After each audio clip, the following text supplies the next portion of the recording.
3 days before my parents' 25th anniversary celebration, my mother Linda sent me a text that shattered everything I thought I understood about family loyalty. The message arrived while I sat at my desk at Fletcher & Associates working late to ensure I could cover their upcoming property tax bill of $4,000. Alec, honey, we've decided the anniversary party should be family only. Jessica came so far, and we want to focus on our real children. Maybe you can visit next weekend instead. I stared at my phone screen in complete disbelief, wondering how 2 years of paying their $1,500 monthly mortgage somehow didn't qualify me as real family. The foundation of this nightmare began 24 months ago when my father, Robert, lost his construction supervisor position at Morrison Building Company.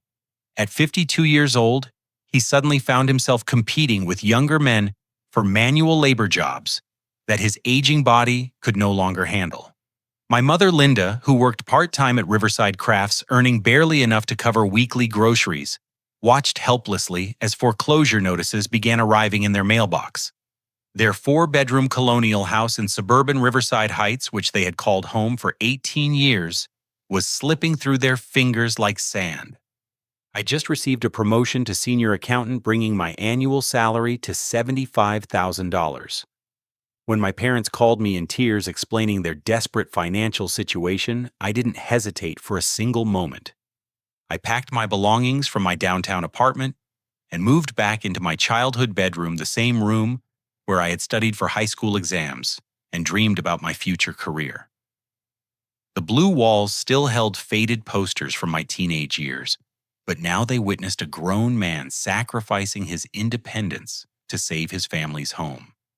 The arrangement seemed straightforward and temporary. I would cover the mortgage payments, property taxes, homeowners insurance, and any major repairs until my father found new employment. My parents promised this was just a short-term solution, maybe 6 months at most, until Robert could get back on his feet. They spoke with such confidence about his job prospects that I believed their optimism completely.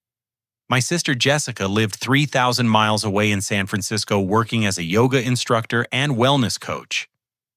She visited twice yearly, usually during major holidays, bringing expensive gifts and stories about her exciting California lifestyle. During these visits, she stayed in the guest bedroom and treated me like household staff, expecting me to cook meals and handle her laundry, while she relaxed by the backyard pool. She contributed absolutely nothing to the household finances, but somehow maintained the image of being the successful, independent daughter. The warning signs began appearing gradually, like cracks in a foundation that slowly spread until they threatened the entire structure. Robert spent his days watching television programs and browsing the internet, claiming he was researching job opportunities, but I never saw him submit applications or attend interviews. When I suggested specific openings in construction management or consulting positions, he dismissed them as beneath his experience level or too demanding for someone his age. The temporary arrangement stretched from 6 months to 1 year, then to 18 months, with no end in sight. Linda began scheduling expensive home improvement projects without consulting me about the costs. She hired contractors to repaint the exterior, replace the kitchen appliances, and install new carpet in the living room. When the bills arrived, she handed them to me with casual remarks about how nice the house looked and how these improvements would increase the property value. I found myself paying for renovations on a home I didn't own while living in a childhood bedroom and watching my savings account steadily diminish. The most painful realization came when my girlfriend Emma started expressing serious concerns about my family's behavior. Emma worked as a registered nurse in the emergency room at St. Mary's Hospital, and she possessed an intuitive understanding of human nature that came from dealing with people during their most vulnerable moments. She pointed out patterns I had been too close to recognize, like how my parents treated me differently when Jessica visited, or how they made financial decisions without considering my input despite my funding their lifestyle. Emma and I had been dating for 3 years, and we had discussed moving in together and eventually getting married. Those plans remained on hold while I continued supporting my parents, living in a bedroom that barely accommodated a double bed, let alone a life partner. Emma never complained directly, but I could see the frustration in her eyes when we talked about our future together, always postponed because of my family obligations. The breaking point of my disillusionment arrived during a summer barbecue when my cousin Tyler mentioned how generous Jessica was for supporting our parents financially. I looked at him in confusion and corrected his assumption, explaining that I was the one covering all their expenses. Tyler's expression shifted to surprise as he told me that Linda had specifically informed the entire extended family that Jessica sent monthly payments from California to keep them afloat. According to the story my mother had been spreading, Jessica's successful business allowed her to generously support our parents, while I simply lived in their house rent-free. Standing in my parents' backyard, holding a plate of food I had purchased with my own money, I realized that my parents were ashamed of needing their son's financial support. They couldn't bear having their community know that their adult child was keeping them from losing their home. Instead, they had fabricated a narrative where their daughter was the hero, sending money from across the country, while their son was portrayed as a grown man who had simply moved back home for convenience. The truth about my sacrifices had been erased and replaced with a story that preserved their dignity at the expense of my recognition and respect.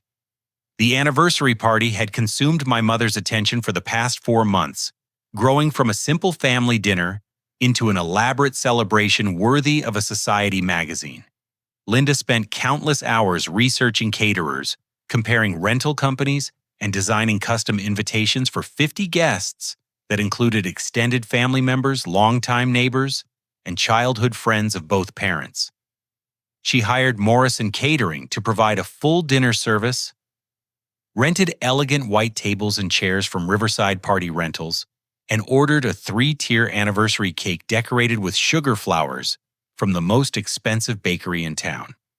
The backyard transformation required professional landscaping, string light installation, and the construction of a temporary dance floor. Linda purchased new outdoor furniture, planted seasonal flowers in decorative arrangements, and hired a photographer to document every moment of the celebration.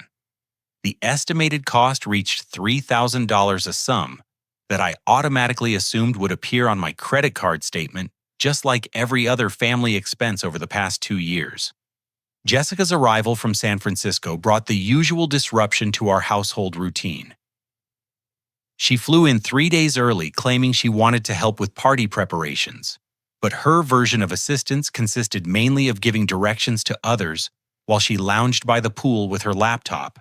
She brought extravagant gifts that highlighted her apparent success, a designer watch for Robert that probably cost more than my monthly salary, and diamond earrings for Linda that sparkled with enough brilliance to blind anyone who stared too long. During family dinners, Jessica dominated conversations with stories about her wellness coaching business, her trendy apartment in Pacific Heights, and her glamorous social life in one of America's most expensive cities.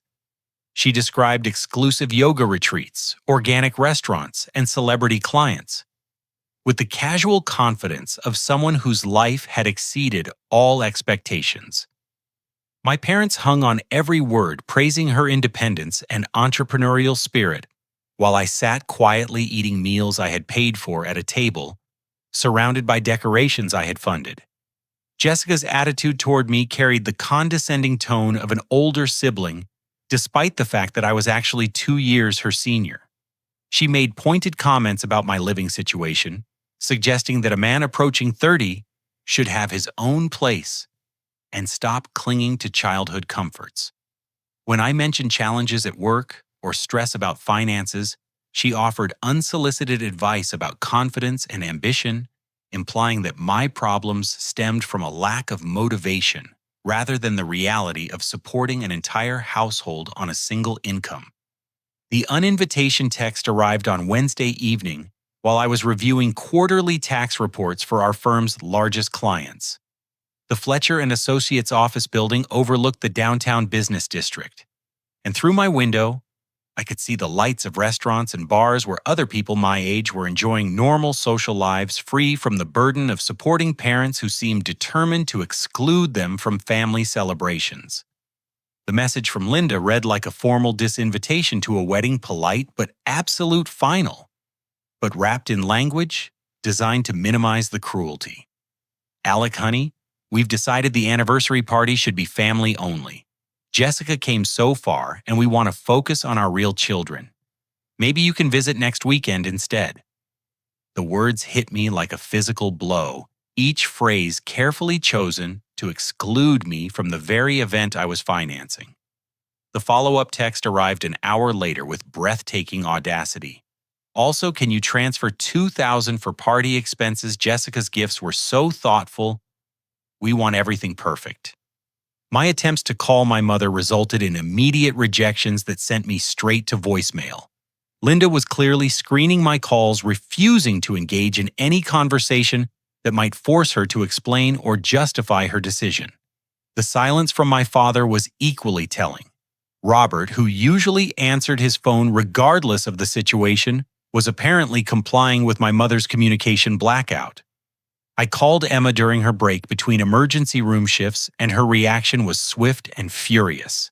She had witnessed months of my family's manipulative behavior, watching them drain my finances while treating me like hired help rather than a beloved son. Emma used words like financial abuse and emotional manipulation, terms that sounded harsh but accurately described the toxic dynamic that had consumed 2 years of my life. During our conversation, Emma revealed that she had been secretly saving money from her nursing salary, hoping that I would eventually recognize the unhealthy situation and move out. She had accumulated enough for a security deposit and first month's rent on an apartment where we could finally start our lives together, free from the constant demands and drama of my family's financial crisis. Her revelation made me realize how much my family situation had impacted not just my own future, but also the future of the woman I loved. That evening, I made a decision that would change the trajectory of this entire situation. Instead of sitting in my apartment wallowing in hurt feelings, I drove to my parents' neighborhood and parked behind my neighbor's hedge, where I could observe the final party preparations without being seen. The backyard had been transformed into something resembling a magazine spread with professional lighting, casting a warm glow over elegant table settings and floral arrangements that probably cost more than most people's monthly grocery budget. Jessica stood in the center of the activity, directing caterers and rental staff with the authority of someone who had organized the entire celebration. She held her phone, constantly taking calls and giving instructions, clearly enjoying her role as the family success story who had made this beautiful evening possible. But as I crouched behind the neighbor's landscaping, I overheard a conversation that revealed the true extent of her deception. "Don't worry, Alec will pay for everything like always, but at least tonight I can pretend I'm the successful one," Jessica said into her phone, laughing with cruel amusement. She continued, "Mom and Dad think I've been sending them money this whole time. If they only knew I've been struggling to pay my own rent in San Francisco. This whole party is basically funded by my brother's guilt complex, but everyone will think I'm the generous daughter who made it all happen." Hidden behind that hedge, listening to my sister mock my financial sacrifices while taking credit for my generosity, I felt something fundamental shift inside me. The hurt and confusion transformed into cold, calculating anger.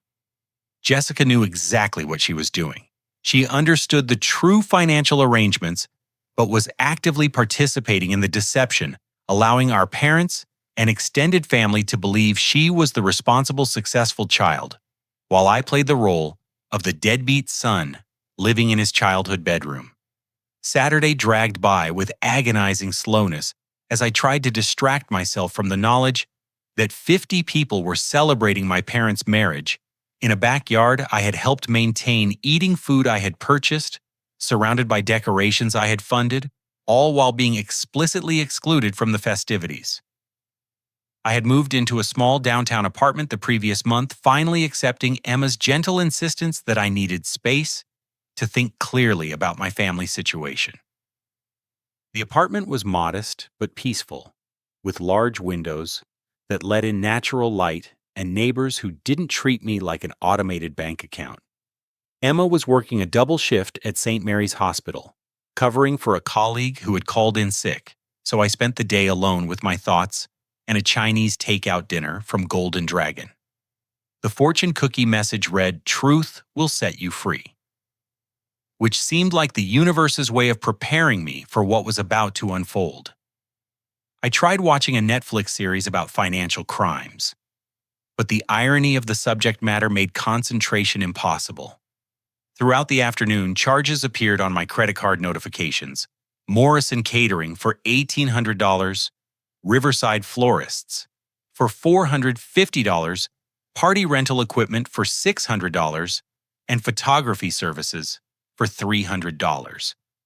Each notification felt like a small knife twist, reminding me that I was financing my own exclusion from a family celebration.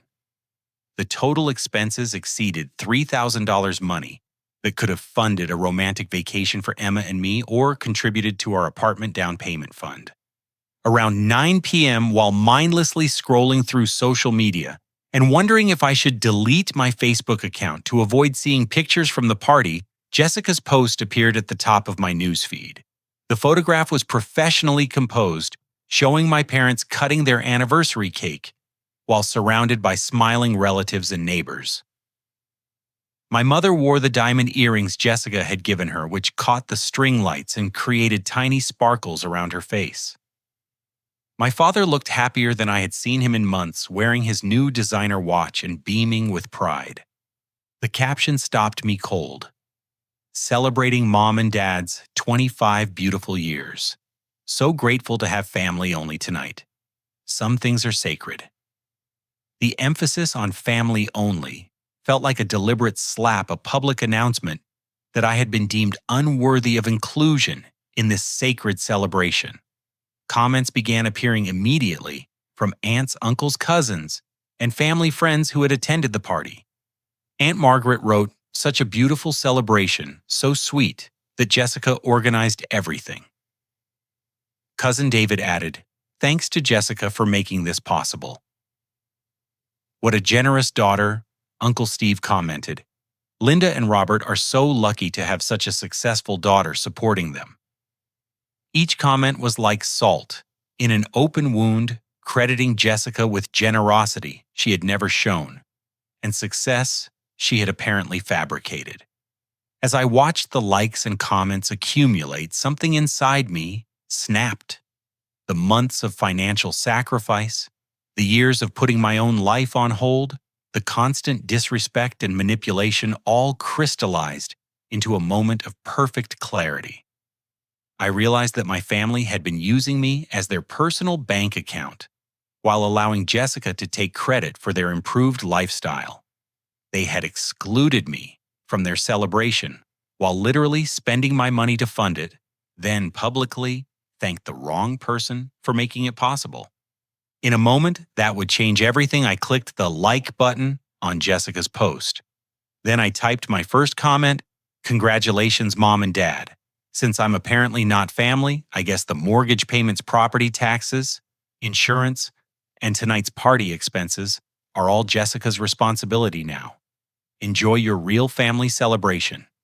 Without hesitation, I added a second comment. "Jessica, your Venmo request for the catering bill should go to Mom and Dad from now on. Family only, right?" The response was immediate and explosive. Within 2 minutes, my comments had received 12 likes from family members who had clearly been suspicious about the financial arrangements all along. Cousin Tyler, the same person who had told me about Jessica's supposed generosity, was the first to respond, "Wait, what, I thought Jessica was paying for everything." Emma's sister Amanda, who worked with Linda at Riverside Crafts, added her own comment. "Linda, didn't you tell me Alec pays your mortgage? I'm confused about who's supporting whom here." Other relatives began questioning the financial arrangements in the comments section. My Aunt Carol wrote, "I need someone to explain what's really happening with this family's money situation." Uncle Mike Robert's youngest brother commented, "Robert, you told me Jessica was sending money from California. Was that not true?" The carefully constructed narrative my parents had built was crumbling in real time, exposed in front of their entire social circle. 6 minutes after I posted my comments, Jessica's post disappeared from Facebook completely. Someone had deleted it, rather than address the questions that were multiplying in the comments section. But deleting the post only made the situation worse, because now relatives were messaging each other privately, asking why the post had been removed and what was being hidden from the family. My phone immediately started ringing with the fury of a fire alarm. First my mother, then my father, then Jessica, then my mother, again. The calls kept coming: Linda, Robert, Jessica, repeat cycle. I let them all go to voicemail while I sat in my apartment, feeling simultaneously vindicated and terrified by what I had unleashed. 25 missed calls accumulated in 30 minutes, along with a flood of text messages. Jessica's texts escalated from angry to panicked. "Delete those comments now. You're ruining everything. Call me immediately." My parents' messages shifted from furious demands to desperate pleading. "Call us right now. This is a family emergency. You're embarrassing us in front of everyone. How could you do this to us on our anniversary?" The irony wasn't lost on me that they considered my honesty an embarrassment, while their years of deception and financial manipulation were apparently acceptable family behavior. I turned off my phone's ringer and poured myself a glass of wine, feeling a strange sense of peace, despite the chaos I had created. Emma called during her break, and I could hear the laughter in her voice before she even spoke. "Amanda just texted me about the Facebook drama," she said. "Apparently your mom's coworker has been suspicious about your family's money situation for months. Amanda knew Linda couldn't afford her lifestyle on craft store wages, and tonight's party confirmed all her suspicions." Emma explained that Amanda had been quietly investigating my family's finances after overhearing Linda make contradictory statements about their income sources. When Linda claimed Jessica was sending money from California, Amanda had done the math and realized the numbers didn't add up. A part-time yoga instructor in San Francisco, even a successful one, couldn't afford to support another household while maintaining her own expensive lifestyle in one of America's most costly cities. By deleting the post, they actually made everything worse. Emma continued, still laughing. "Now, people are asking why they felt the need to hide your comments if they had nothing to be ashamed of. The cover-up is worse than the original crime, and everyone knows it." As I hung up the phone and looked out my apartment window at the city lights below, I realized that my moment of social media honesty had accomplished more than months of private conversations could have achieved. The truth was finally public. The deception was exposed, and my family would have to face the consequences of their financial manipulation and emotional abuse. The carefully constructed lies were crumbling, and there was no way to put that particular genie back in its bottle. Sunday morning arrived with the heaviness of a reckoning day, and I drove to my parents' house knowing that the conversation waiting for me would determine the future of our relationship forever. The remnants of the previous night's celebration littered the backyard like evidence of a crime scene. Deflated balloons tangled in tree branches, abandoned wine glasses on rental tables, and the 3-tier anniversary cake sitting half-eaten on the kitchen counter. The cleanup crew had removed the major items, but the smaller details remained as reminders of the elaborate deception that had finally been exposed. Jessica's rental car was conspicuously absent from the driveway. According to my mother's tearful voicemail, Jessica had booked the first available flight back to San Francisco, claiming she couldn't handle the family drama and needed to return to her business responsibilities. The speed of her departure spoke volumes about her guilt and her unwillingness to face the consequences of her participation in the financial fraud. Robert sat alone on the front porch, looking like a man who had aged 10 years overnight. His designer watch caught the morning sunlight, a tangible reminder of the expensive gifts that had been purchased with the very money Jessica had pretended to provide. His usually confident demeanor had crumbled into something approaching defeat, and when he saw my car pulling into the driveway, he didn't even attempt to smile or wave. Inside the house, Linda was in full crisis management mode, pacing frantically between the kitchen and living room, while her phone rang constantly with calls from relatives demanding explanations. She had been awake all night, according to Robert, trying to contact family members and construct some version of events that would minimize the damage to their reputation. The dining room table was covered with printed bank statements, receipts, and financial documents, as if she was preparing evidence for a court case.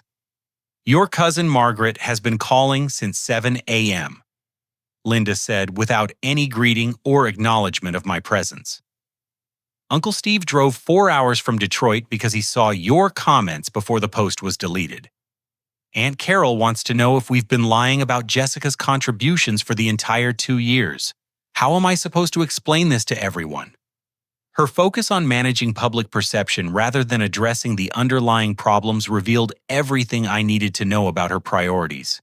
Even faced with the collapse of their deception, Linda was more concerned about social embarrassment than acknowledging the financial abuse they had perpetrated against their own son. Robert finally spoke from his position in the living room doorway. His voice, carrying a weariness I had never heard before. "I asked your mother to tell people Jessica was helping because I couldn't stand having everyone know I needed my son's money to keep our house," he admitted. "A man my age should be supporting his children, not the other way around." It felt like advertising my failure as a father and provider. This confession opened the floodgates for Linda's increasingly desperate damage control efforts. She produced bank statements that were obviously fake, printed on regular computer paper, instead of official bank letterhead, showing monthly deposits supposedly from Jessica's California account. The amounts varied wildly, and the dates were inconsistent, but Linda presented them as evidence that I had been confused about the family's financial arrangements. "Jessica has been contributing," Linda insisted, waving the fabricated documents. "Maybe not as much as you, but she's been helping. You're just jealous of her success and trying to make us look bad because you're angry about the party invitation." The pathetic nature of her lies was almost heartbreaking. These weren't the actions of a master manipulator, but of a desperate woman who had painted herself into a corner and could see no way out except through increasingly elaborate deception. She couldn't acknowledge the truth without admitting 2 years of financial fraud and emotional manipulation. The extended family reckoning had been building throughout the morning. Aunt Margaret called while I was sitting in their living room, and Linda put the call on speaker, apparently hoping I would help corroborate her version of events.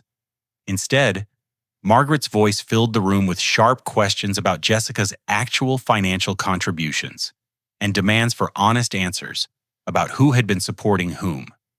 "Linda, I've known you for 30 years, and I've never seen you lie like this," Margaret said. "That boy has been paying your bills while you gave his sister credit for his generosity. Do you understand how sick that is? How could you exclude him from your anniversary party when he's the reason you still have a house to celebrate in?"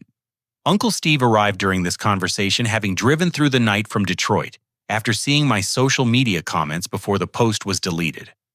Steve was Robert's older brother, a retired police officer with a no-nonsense attitude toward family drama and personal responsibility. He walked into the house like a man conducting an official investigation, carrying a notebook and asking direct questions about the family's financial arrangements. "Show me Jessica's bank account," Steve said to Linda. "If she's been sending money like you claim, there will be transfer records, right? And show me the receipts for last night's party. Who actually paid for the catering and rentals?" His law enforcement background made him skilled at detecting deception, and Linda's fabricated bank statements didn't survive 30 seconds of his scrutiny. The family group chat, which I had been excluded from for months, had apparently exploded overnight with arguments about the financial deception. Cousin Tyler called to apologize for believing the lies, and to express his anger at being deceived along with everyone else. "I've been telling people how generous Jessica is," he said. "I feel like an idiot for spreading lies about my own family." During this chaos, Jessica was attempting her own damage control from 3,000 miles away. She called repeatedly, begging me to fix this situation and help her salvage her reputation with the extended family. When I finally answered one of her calls, her desperation was immediately apparent. "Alec, please, you have to help me," she pleaded. "I can't have the family thinking I'm some kind of fraud. My reputation is everything in my business.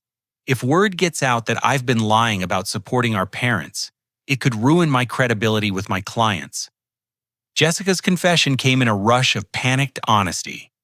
Her wellness coaching business was failing. She was 3 months behind on her San Francisco apartment rent, and she had been living off credit cards and small loans from friends for the past 6 months.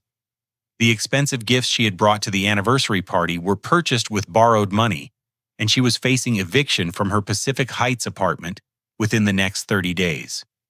I encouraged Mom and Dad to tell people I was supporting them because I needed everyone to think I was successful, she admitted. "When people believe you're doing well, they trust you with their money and their business. If the family finds out I'm broke, word will spread to my potential clients and I'll lose everything." Her offer to come clean with the family was contingent on my agreement to continue supporting our parents while also helping her get back on her feet financially. Even in confession, Jessica was attempting to negotiate a deal that would benefit her while maintaining my role as the family's financial provider. Emma arrived during Jessica's phone call carrying printed documents she had spent her morning researching online. As a healthcare professional, Emma understood the importance of documentation and evidence, and she had used her investigative skills to uncover additional layers of my family's deception. "Your father has been collecting unemployment benefits while claiming he's actively looking for work," Emma announced, spreading papers across the dining room table. "But according to these job search requirements, he should have been applying for positions and attending interviews regularly. There's no record of him meeting those obligations." More shocking was Emma's discovery that Linda had been operating a profitable online business, selling handmade crafts and jewelry through Etsy and Facebook Marketplace. Tax records showed she had earned over $15,000 in additional income during the past year, money that should have been reported on their benefit applications and could have reduced their need for my financial support. "They've been underreporting their income to maintain unemployment eligibility, while you've been covering their expenses," Emma explained. "Combined with your support, they've actually been living quite comfortably while claiming poverty and accepting financial assistance from multiple sources." The magnitude of their deception was stunning. Not only had they been manipulating me emotionally and financially, but they had also been committing benefit fraud while using my money to fund a lifestyle that included expensive home renovations, elaborate anniversary parties, and luxury gifts for Jessica. As Emma presented her research, I felt the final pieces of a complex puzzle falling into place. My parents weren't simply proud people who had fallen on hard times and needed temporary assistance. They were actively deceiving government agencies, family members, and their own son to maintain a standard of living that their legitimate income couldn't support. The climactic revelation came when Emma pulled out a folder she had found hidden in my father's desk during her research visit. Inside were vacation brochures, cruise ship booking confirmations, and correspondence with a travel agent about a 3-week European vacation planned for the following month. The estimated cost was $15,000, and according to the travel agent's notes, they had been planning to ask me for a loan to cover the expenses while allowing Jessica to take credit for surprising them with such a generous gift.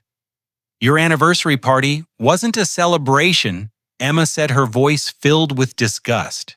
"It was a setup. They planned to announce this vacation as Jessica's wonderful surprise, then pressure you to fund it while she got all the credit. Everything has been an elaborate manipulation to extract more money from you." Sitting in their living room surrounded by evidence of their systematic deception, I finally understood that my parents' financial crisis had been largely fabricated. They had been living beyond their means for years, using my support to maintain a lifestyle that included home improvements, expensive celebrations, secret savings for luxury vacations, and financial assistance to Jessica's failing business. My generosity hadn't been helping them survive. It had been enabling a complex web of lies and financial fraud that involved multiple family members and government agencies. Monday morning brought a sense of clarity that felt like emerging from a fog that had clouded my thinking for 2 years. I called Fletcher & Associates' legal department and spoke with Patricia Wells, an attorney who specialized in family financial disputes and estate planning. Patricia listened to my situation with the detached professionalism of someone who had seen similar cases countless times before, and her advice was both reassuring and empowering. You've been essentially paying rent to live in your childhood bedroom while covering all household expenses for people who exclude you from family events, she explained. You have documentation proving 24 months of mortgage payments, property tax payments, insurance premiums, and maintenance costs. Legally speaking, you have a stronger claim to that property than most landlords have to their rental properties. Patricia's legal analysis revealed that my parents had no legitimate right to exclude me from a property that I was financially maintaining. More importantly, she identified several potentially criminal violations in their behavior, including benefit fraud, tax evasion, and what appeared to be conversion of assets through their hidden vacation planning.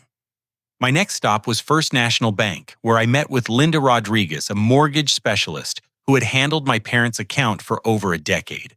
Linda's review of their mortgage history revealed information that fundamentally changed my understanding of the family's financial situation.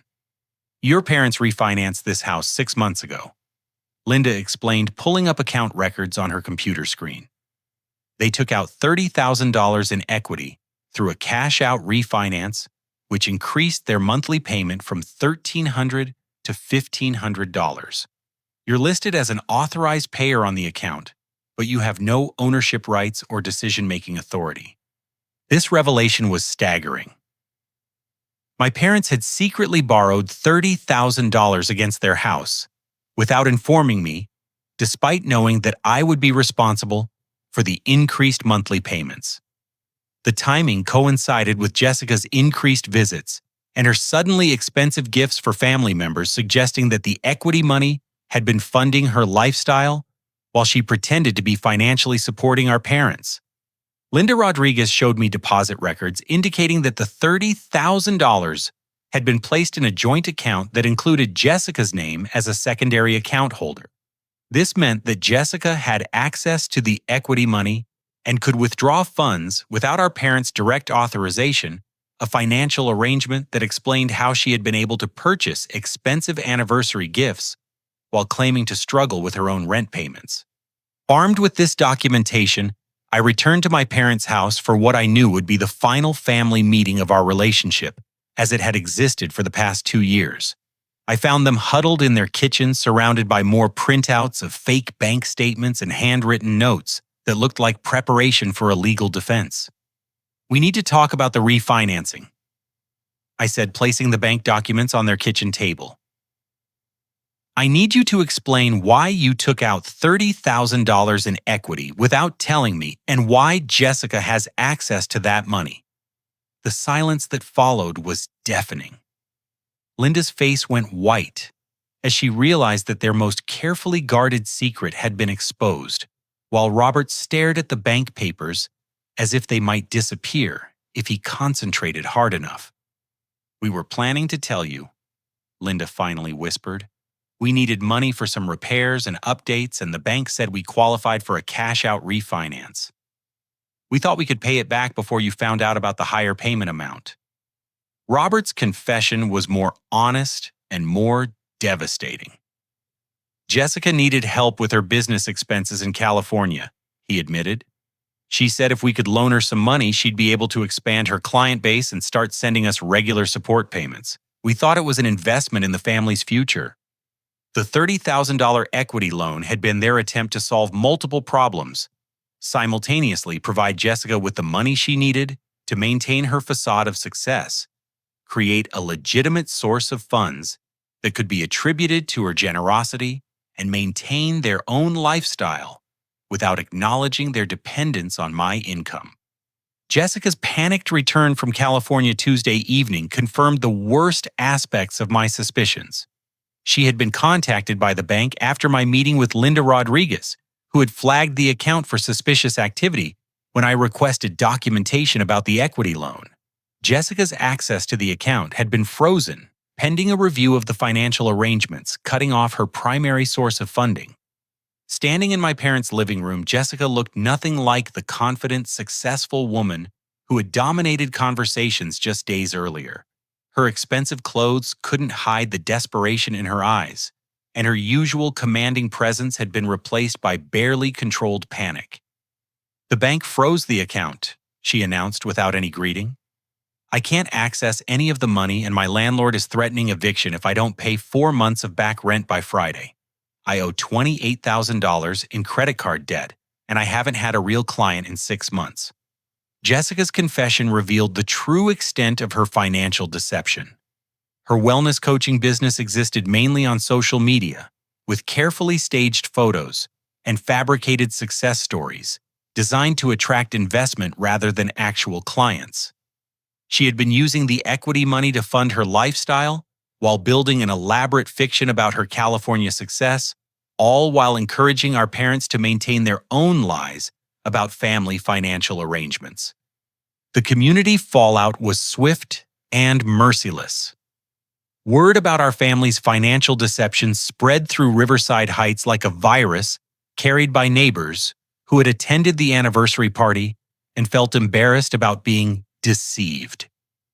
Linda faced confrontation at Riverside Crafts, where her co-workers demanded explanations about her contradictory statements regarding family income and support systems. The local church community, where Robert and Linda had been active members for over a decade, began questioning their integrity after learning about the benefit fraud and deception. Pastor Williams visited to discuss the situation, and his gentle but firm words about honesty and accountability left my parents understanding that their reputation in the community had been permanently damaged. Emma continued her role as my advocate and researcher, organizing a support meeting with her sister Amanda and several close friends who worked in social services and financial counseling. They helped me understand that what I had experienced wasn't simply family dysfunction, but a recognizable pattern of financial abuse, commonly perpetrated by parents against adult children. "They've been using classical manipulation techniques," explained Sarah, a social worker who specialized in family financial abuse. "They created a false crisis, positioned themselves as victims, exploited your guilt and sense of family obligation, then excluded you from family events while taking credit for your generosity. This is textbook financial abuse."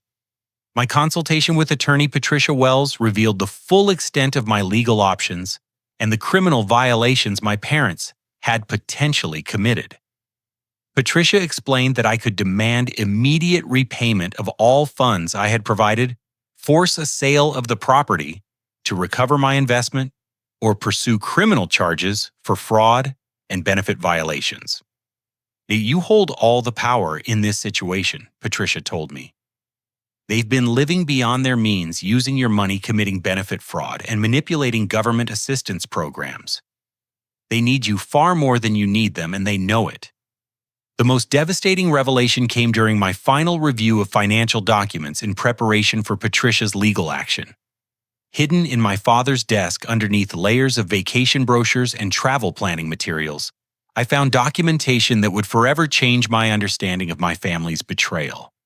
Copies of trust documents showed that my maternal grandfather had established a $50,000 inheritance for me when I was born, with the money to be released on my 25th birthday. My parents had been the trustees of this fund, responsible for managing the investments and transferring the principal amount to me 3 years earlier. Instead of honoring their legal obligations, they had been using the trust income to supplement their lifestyle, while claiming poverty and manipulating me into supporting them financially. Not only had they been emotionally and financially abusing me, but they had been stealing my inheritance while making me believe that I needed to sacrifice my own future to save theirs. The trust documents showed that I should have received $50,000 on my 25th birthday money that could have been used for a house down payment, wedding expenses, or simply financial independence. Instead, my parents had hidden the inheritance and used the funds to maintain their lifestyle, while extracting even more money from me through guilt and manipulation.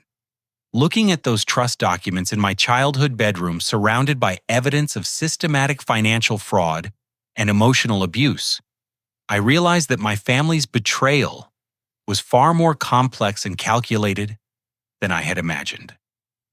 This wasn't simply a case of proud parents who couldn't admit they needed help.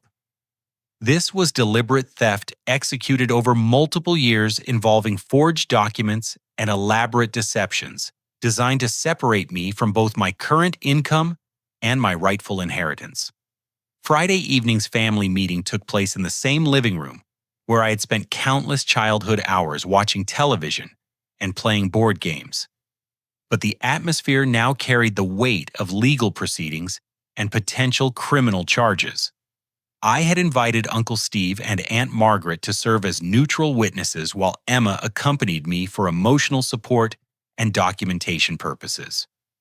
Attorney Patricia Wells had prepared a formal demand letter outlining my options and the potential consequences my parents faced for their actions.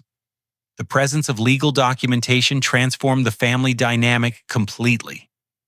Linda sat rigidly in her recliner, clutching tissues and speaking in whispers, while Robert paced nervously between the kitchen and living room, unable to maintain eye contact with anyone for more than a few seconds. The confidence and authority they had wielded over my life for 2 years had evaporated, replaced by the terror of people who finally understood the legal implications of their choices. I began the meeting by presenting the trust documentation that proved they had stolen my inheritance. The $50,000 fund that should have been transferred to me 3 years earlier represented more than just money. It was evidence of a betrayal that went back to my childhood and involved forging legal documents to maintain their deception. "You've been the trustees of this fund since I was born," I explained, placing the papers on the coffee table where everyone could see them. "You were legally required to release this money to me on my 25th birthday. Instead, you've been using the trust income to fund your lifestyle, while making me believe I needed to support you financially." Jessica sat in stunned silence as the magnitude of our parents' deception became clear. Her own participation in the financial manipulation suddenly seemed minor compared to the systematic theft of inheritance funds and the violation of legal trust obligations that could result in federal criminal charges. Linda's complete breakdown began with denial, progressed through bargaining, and finally arrived at a desperate confession that revealed years of careful planning and deliberate deception. She admitted to forging my signature on trust documents, creating fake investment statements to hide the theft and planning to eventually declare the trust depleted due to poor market performance to avoid ever turning over the money. "We used the trust money to pay off our credit card debts and make house improvements," she sobbed. "We thought we could pay it back before you turned 25, but then Robert lost his job and we needed more time. We never meant for it to go on this long."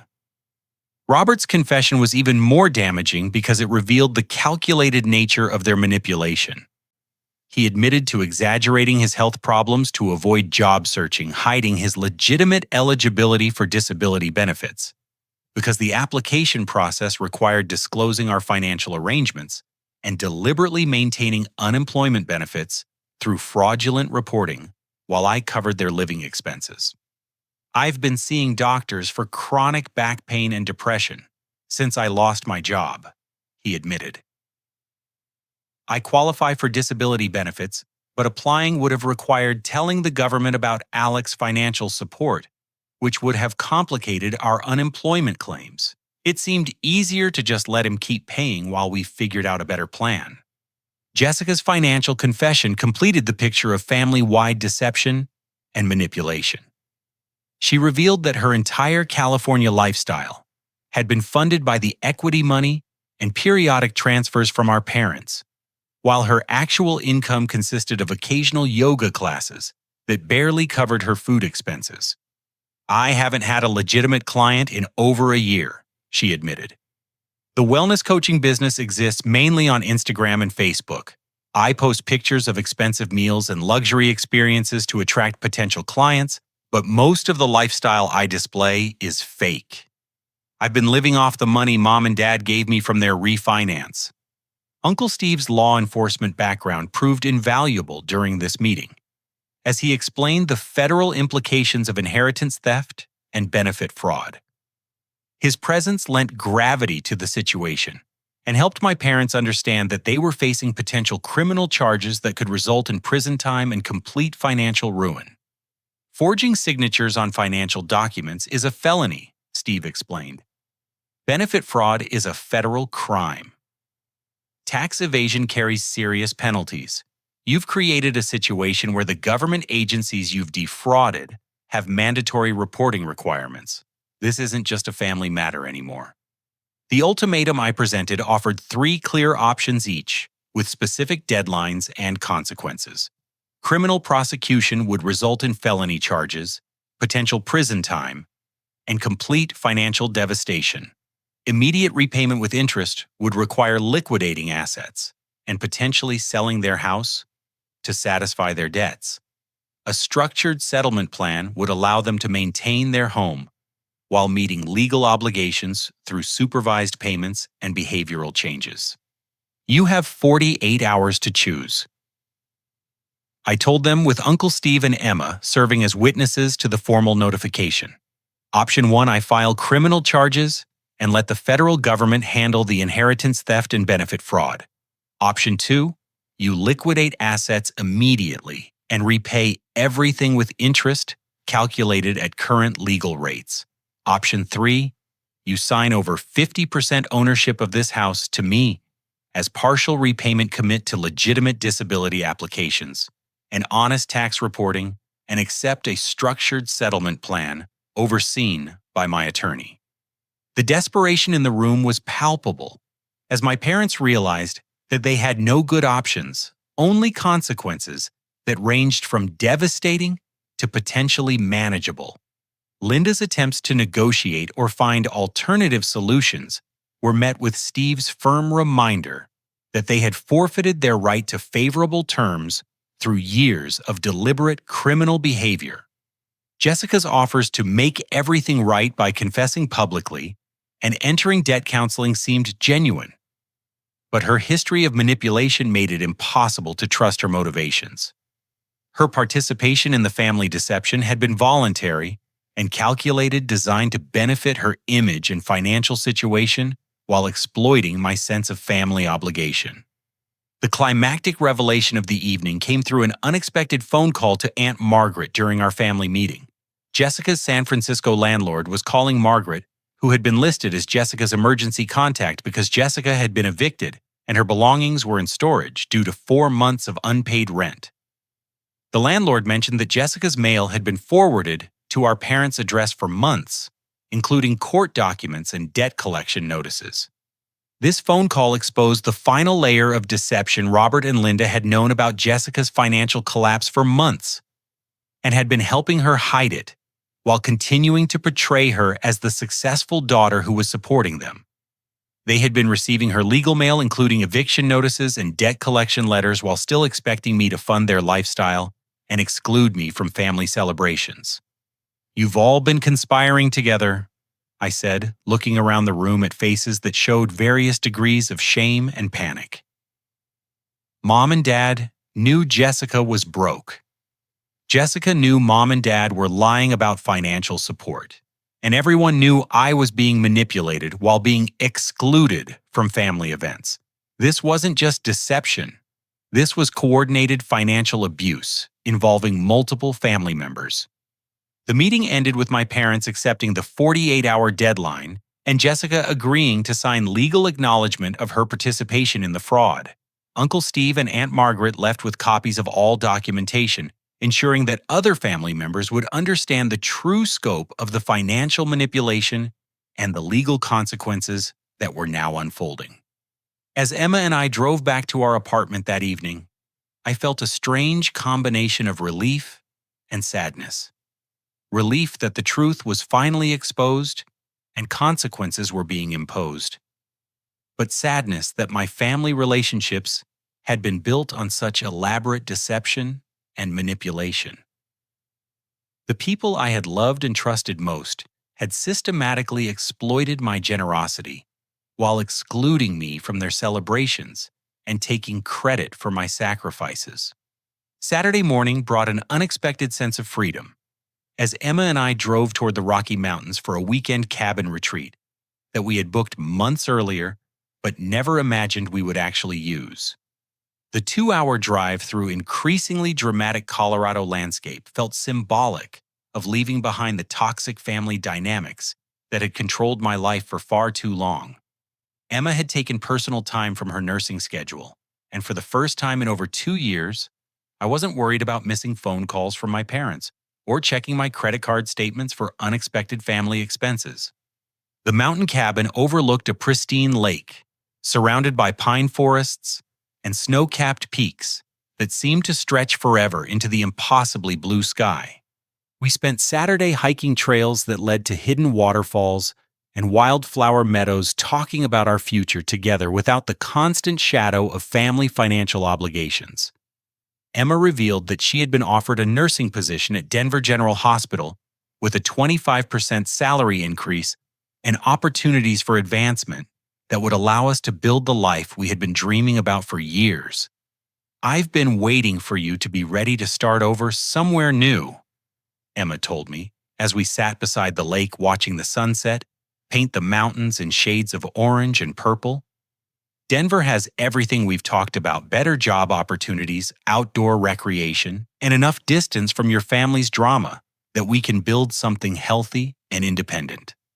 During our weekend retreat, my parents spent their time making desperate phone calls to relatives who now understood the truth about the family's financial arrangements. Linda attempted to rally support by portraying me as ungrateful and vindictive, but family members, who had been deceived for years, were not interested in enabling further manipulation. Uncle Steve reported that most relatives were expressing anger at being lied to and support for my decision to demand accountability. Robert and Linda's attempts to negotiate through intermediaries were firmly shut down by Uncle Steve, who reminded them that they had 48 hours to make a decision, and that attempting to manipulate other family members would only strengthen my case for criminal prosecution. By Sunday evening, they had run out of alternatives and strategies, finally understanding that their years of financial abuse had legal consequences they could not avoid through charm or manipulation. Monday morning found us back in Attorney Wells's office, where my parents arrived with their own lawyer, a nervous-looking man named Thomas Chen, who specialized in criminal defense and white-collar crime. The presence of a criminal attorney demonstrated that they finally understood the seriousness of their situation and the potential penalties they faced for inheritance theft and benefit fraud. The legal settlement took most of the morning to negotiate and finalize. My parents agreed to sign over 50% ownership of the house to me as immediate partial repayment for the stolen inheritance and 2 years of financial support. The remaining money would be repaid through a structured plan that included Robert's application for legitimate disability benefits, Linda's honest reporting of her craft business income, and cessation of all fraudulent government assistance claims. Jessica signed a comprehensive acknowledgement of her participation in the financial deception, including her use of the equity money and her collaboration in spreading false information about the family's financial arrangements. She committed to entering a debt counseling program, seeking legitimate employment, and making monthly restitution payments for the money she had received from the equity loan. Her public apology on social media was carefully worded to accept responsibility without admitting to criminal behavior that could be used against her in potential legal proceedings.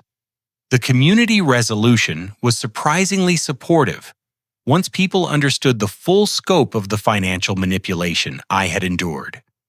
Neighbors who had attended the anniversary party expressed embarrassment about being deceived and respect for my decision to demand accountability rather than continue enabling the abuse.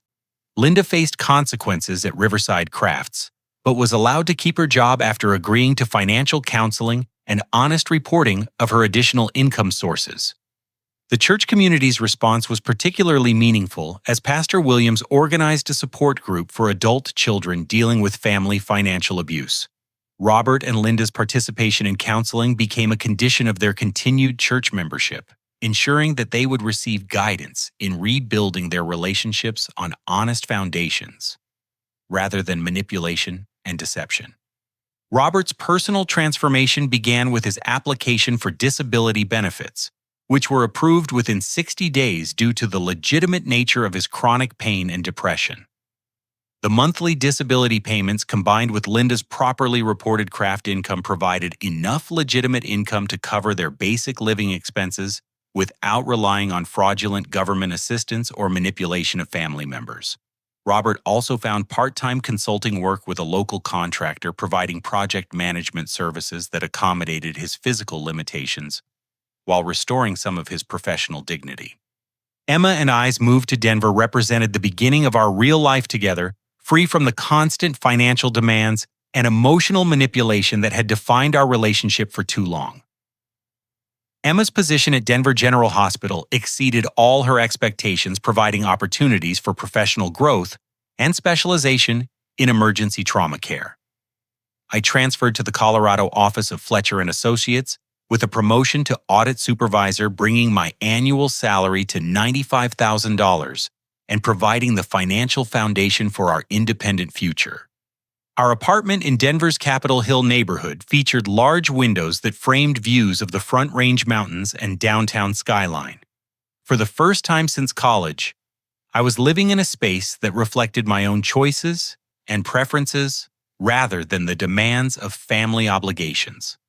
Emma and I spent our evenings exploring Denver's restaurants and cultural venues, hiking nearby trails on weekends, and planning our engagement and wedding without worrying about family financial crises or manipulative relatives. The inheritance recovery process took 6 months of legal proceedings, but eventually resulted in my receiving $42,000 of the original $50,000 trust fund.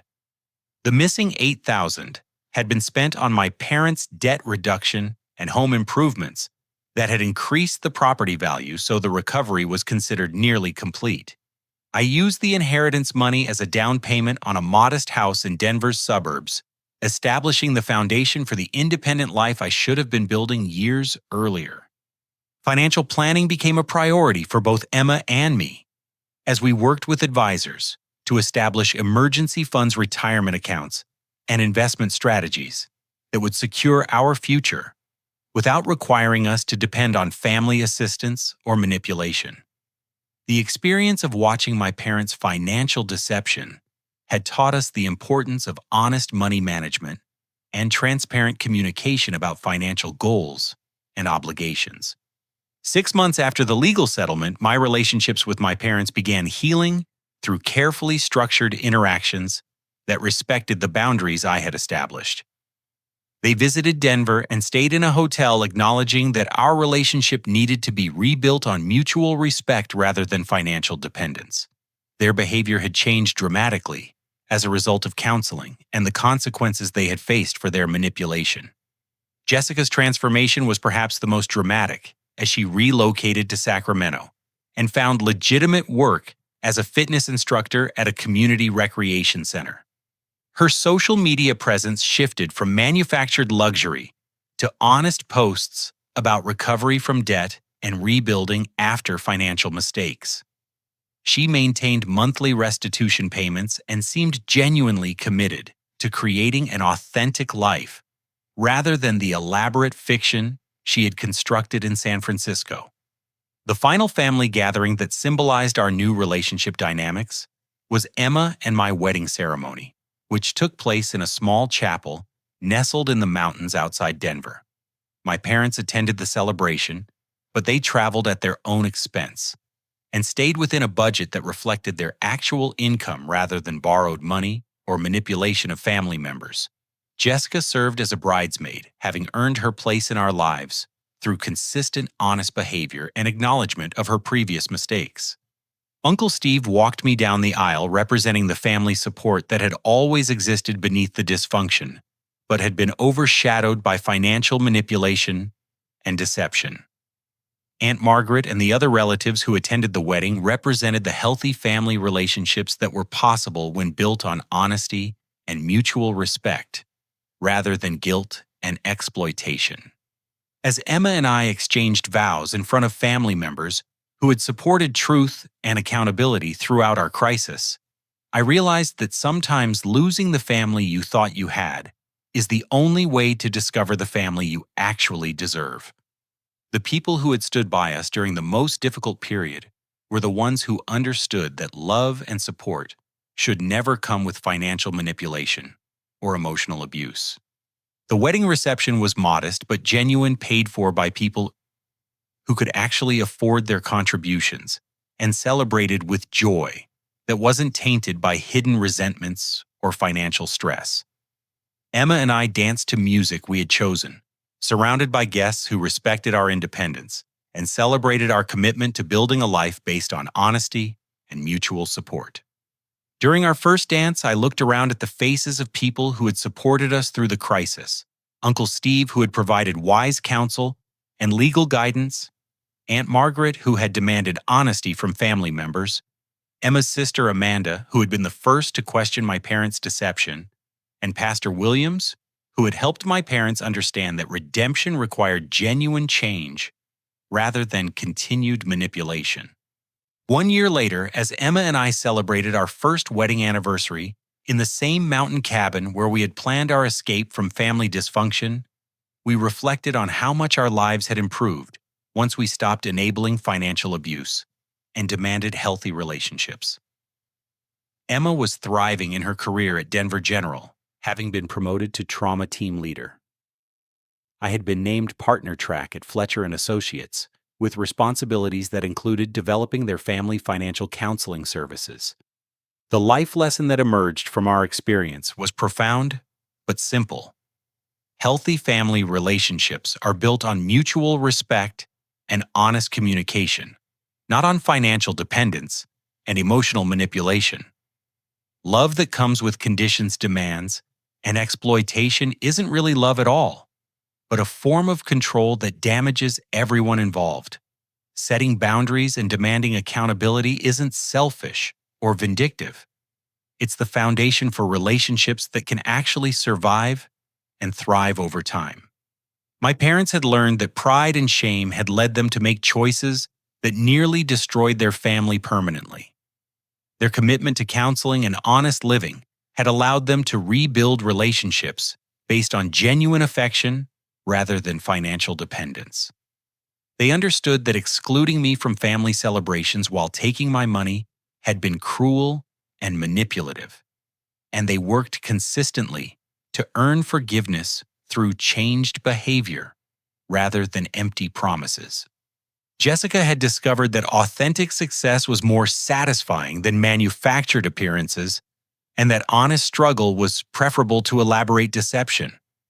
Her work as a fitness instructor provided less income than her fabricated wellness business, but it offered genuine accomplishment and the respect of people who knew the real person rather than the fictional character she had created. The broader lesson for anyone facing similar family financial manipulation is that you cannot help people who are committed to deceiving themselves and others. Enabling dishonest behavior doesn't protect family relationships, it corrupts them and prevents the growth that comes from facing consequences honestly. Sometimes the most loving thing you can do for manipulative family members is to stop participating in their deception and force them to confront the reality of their choices. Emma and I built our marriage on the foundation of complete financial transparency, shared decision-making, and mutual support that never involved manipulation or guilt. We established traditions that reflected our values, annual mountain retreats, to maintain perspective monthly budget meetings, to ensure honest communication about money, and regular check-ins about family relationships to prevent the gradual erosion of boundaries that had allowed manipulation to flourish in my original family. As I share this story, I want to ask you something that might resonate with your own life experiences. Have you ever found yourself in a situation where family members expected your financial support while excluding you from family celebrations or decision-making? How did you handle the conflict between love and self-respect when dealing with relatives who took your generosity for granted? The transformation that occurred in my family wouldn't have been possible without the support of people who understood that accountability and consequences are expressions of love rather than punishment. If this story has touched something in your own life, I encourage you to remember that you deserve relationships built on mutual respect and honest appreciation for your contributions. Thank you for taking this journey with me and allowing me to share how standing up for myself ultimately saved my family relationships rather than destroying them. Sometimes the courage to say no more is what creates the space for people to grow and change in ways that seemed impossible when enabling their dysfunction. I hope this story encourages you to examine your own relationships and demand the respect and honesty you deserve. If you found value in this story about family boundaries and financial responsibility, please take a moment to like this video and let me know in the comments whether you faced similar challenges with family financial dynamics. Your experiences and insights could help others who are struggling with comparable situations. Don't forget to subscribe for more stories about overcoming difficult family situations and building healthier relationships. And please share this with anyone who might benefit from hearing about the importance of setting boundaries with manipulative relatives. Together, we can support each other in creating the authentic, respectful family relationships we all deserve.